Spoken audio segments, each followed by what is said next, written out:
Hi, I'm Eric Siegel with Kitbashed Survival, and today we're going to be checking out another water bottle survival kit. This one's a bit smaller than the last one I checked out. It's called Survival Kit Number 1, and it's made by a company called Elite First Aid Inc. Their website is elitefirstaidinc.com. This kit was manufactured in April 2020, so it's pretty new. And I picked this up at a local prep store here in the Atlanta area called True Prep, and I paid 20 bucks for it. So we're going to go ahead and open it up and check out the contents. We'll see if it's any good, and then we'll see if we can add some stuff to the kit to make it even better. So the last water bottle survival kit that I reviewed was made by Rothco. That one cost about $25, which was more expensive than this kit. The water bottle itself was larger, but the contents of the kit were pretty lacking. And if you recall in that video, I had to add quite a lot of stuff to the kit to get it to where it was satisfactory. You know, this one costs less, but it looks like it contains quite a lot of gear, even though the water bottle itself is smaller than the Rothco kit. So here's the contents list. We've got a 7-in-1 device that has a compass, thermometer, flashlight, whistle, magnifying glass, mirror, and storage, 2 candles, a sewing kit, a snare wire, 5 pop-up towels, a multifunction knife, a fishing kit, a flint with striker, 10 matches, 2 types, wind and waterproof, 2 plastic ties, a wire saw, a Ziploc bag, and a signal mirror. So right off the bat, I'm pretty optimistic about what we're going to find in this kit, and I can already tell that, you know, even though we haven't looked at the contents yet, for 20 bucks, it's going to be a decent deal. I mean, you're getting quite a lot of stuff in there for 20 bucks. Anyway, let's go ahead and break the seal and open it up.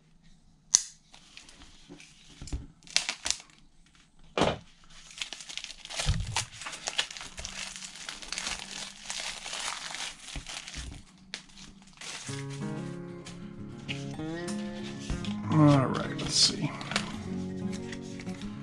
Well, first up on top, we've got what looks like the Ziploc bag. So there it is. Looks pretty big. There are no measurements on it, but you could probably get at least a pint in there if you had to. Although you do have the water bottle, so. Alright, let's see how hard it is to get all this other stuff out. So here we've got 2 zip ties. Always good to have those. We've got 1 of those pop-up towels out. 2. There's 3 of them. And here comes the wire saw, I think. Oh, there's another towel. And there's the 5th towel. So there's 5 of these pop-up towels, and these are the ones that you just add a little water to and they spring up into a full towel. I suspect they're in here not just to use as towels or bandages, but you could probably also use them as tinder to make a fire. Alright, let's see if we can get this wire saw out. Only got part of it out. There we go. Alright, so we've got a wire saw, and this is better than most that you see in these survival kits because it's actually got nice big plastic handles. Not too bad. I'm sure it's not ultra high quality or anything, but it doesn't look too bad. You could probably easily saw a small limb or branch with that. Alright, and here's 1 tea light candle. And there's another. Here is the multi-function tool, which is a fake Swiss Army knife.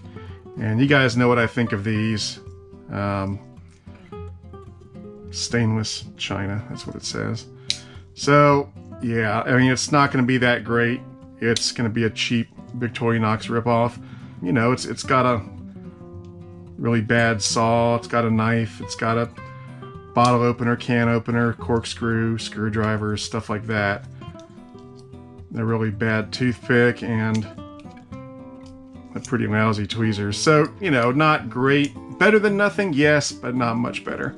We'll see what we can do about this when we fix up the kit at the end of the video. All right, then we've got our matches. And like they said, there are 2 kinds of matches in here. Looks like we've got 1, 2, 3, 4, 5, 6 waterproof matches, and 1, 2, 3 windproof and weatherproof matches. So 3 storm matches and then 6 waterproof matches. And then there's a striker surface right here. Not bad. Here's the snare wire. There it is. We've got a spool of sewing thread and a needle. Not bad. All right, here's the fishing kit. Oh, wow.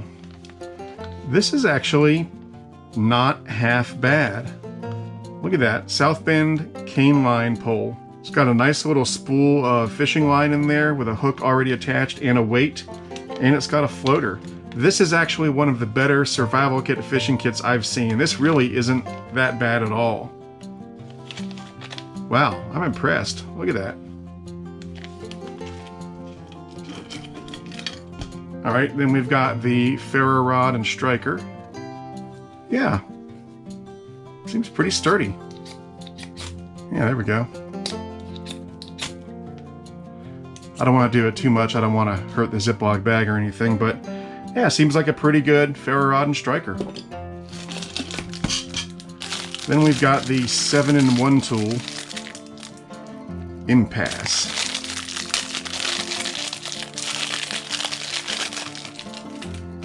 You know, already this is better than those cruddy orange things, those orange storage containers with the ferro rod stuck in the side and the compass in the mirror. I mean, this actually has a little bit of weight to it. I'm not saying it's super high quality, but it's definitely not the lowest quality, that's for sure. And that's a perfectly fine thing to have in a survival kit.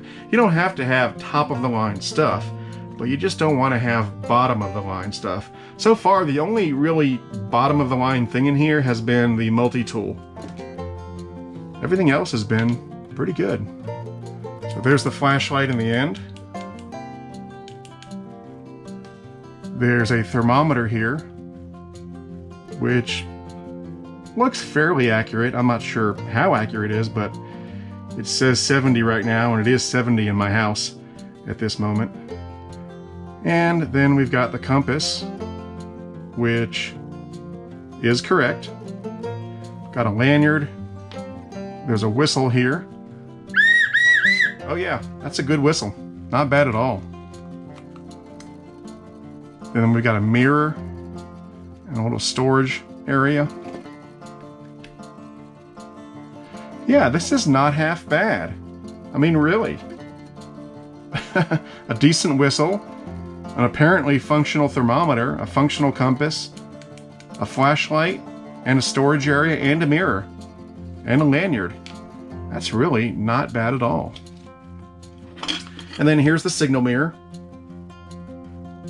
Not much to say about that. It's very reflective, so it'll do its job. And finally, we've got the water container. And I'm not sure how much water this will hold exactly. Looks like maybe a couple cups, a pint, something like that. But you know what? Let's go ahead and find out. So let's see how much is in here. I'm guessing probably about 16 ounces or 500 milliliters. And yeah, it's just over 16 ounces, and if we turn it around, it's right at 500 mils. So it's a half-liter bottle. All right, so here's the entire contents of the kit, and now that I've seen it all laid out, I think that the Ziploc bag is not meant to be used for water storage. That's what the water bottle is for. I think the Ziploc bag should be used to store the rest of the gear in the kit. And the reason I think that is because the last water bottle survival kit that I reviewed was the Rothko survival kit. And that was a big 1-liter water bottle, and there was a lot of gear in there, but once you used the water bottle to store water, you had nowhere to put the gear. And I think this kit solves that problem. So you fill the water bottle with water, and then you pack the rest of the gear into the Ziploc bag, and that way you've still got a way to carry the gear around and have water at the same time. So let's test that theory. I'll set the water bottle aside. We'll pretend it's full of water and see if the rest of this gear will fit in this little Ziploc bag, which I'm pretty sure it will. I just want to confirm. Yep. So yeah, that's exactly what I would do if I was in a situation where I had to use this kit. I would put the gear in the Ziploc bag and put my water in the bottle. Alright, so what do I think of this kit? Well, I'm sure some people are going to complain about me saying this, but actually I think it's okay. It's not great, it's not the best survival kit I've ever seen by a long shot, but for $20, it's not bad. Most of the components are of decent quality. In fact, the only component of this kit that I would say is of inferior quality is the fake Swiss Army knife. But even on that topic, I can see why they put this in the kit. You know, if you're trying to create a budget-friendly survival kit in the $20 price range, there's no way that you're going to be able to put a brand name knife or multi-tool in the kit. I mean, if this was a real Swiss Army knife, it would easily double or more the price of the kit. So I don't like it when they put these knockoff Swiss Army knives in survival kits, but I do understand the logic behind it. And my advice would be, if you get a kit and it's got one of these inside, toss it in the trash and replace it with a high quality knife or multi-tool before you pack the kit away for future use. Anyway, this kit is missing some stuff. There's no shelter element and a few other things as well. So it's not going to be for everybody. Obviously, if you live in the Arctic wilderness, this is not going to have everything you need. And if you live in the Sahara Desert, it's going to be a bit lagging as well. But just for a general purpose, budget-friendly survival kit, I think it's okay. That being said, I do want to try to improve the kit if possible. However, when it was packed into the bottle, it was pretty tight, so I don't think there's going to be a lot of room for extra stuff, but we'll give it a try. So the first thing we'll do is pretty obvious. We'll get rid of the fake Swiss Army knife, and in its place, we'll put a real Swiss Army knife. This is the Victorinox Fieldmaster, and it's got a lot of the usual stuff that a Swiss Army knife has, but what makes the Fieldmaster nice is that it has the saw, the scissors, and a Phillips head screwdriver. Then we'll add some duct tape. This is a couple feet of duct tape. I've got a Melita coffee filter to filter sediment out of the water. And then I've got this bag that has a bunch of stuff in it. There's a gauze pad, 2 Band-Aids, 2 alcohol wipes, a sachet of antibiotic ointment. There's a scalpel blade, 4 ibuprofens, 2 Benadryls, 2 Immodiums, and 4 water purification tablets. Each water purification tablet will purify 1 liter of water, so we can purify up to 4 liters of water. And since the water bottle holds a half liter of water, that means each time we fill the bottle, we'll use a half tablet. Alright, so let's get busy and see if we can fit all this stuff back into the bottle.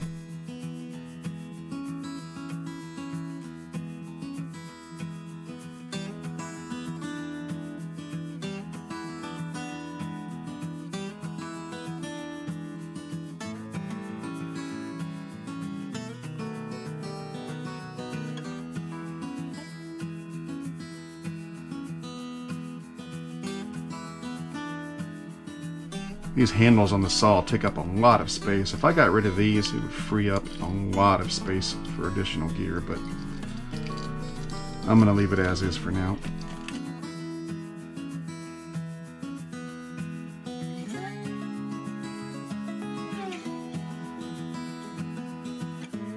You know, I've got it in here and I'm realizing that there's just a little bit of extra space here at the top. So I'm going to go ahead and add some extra cordage. This is about 12 feet of 125 pound test micro-paracord, and I'm just going to stick it right here in the top and close it up.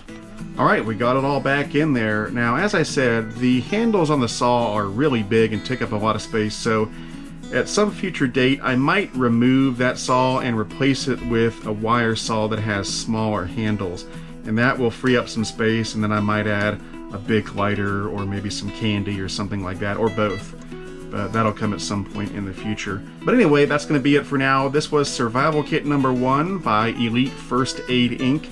I hope you enjoyed this. Let me know what you think in the comments below. I'm Eric Siegel. This is Kitbashed Survival, and I'll see you next time.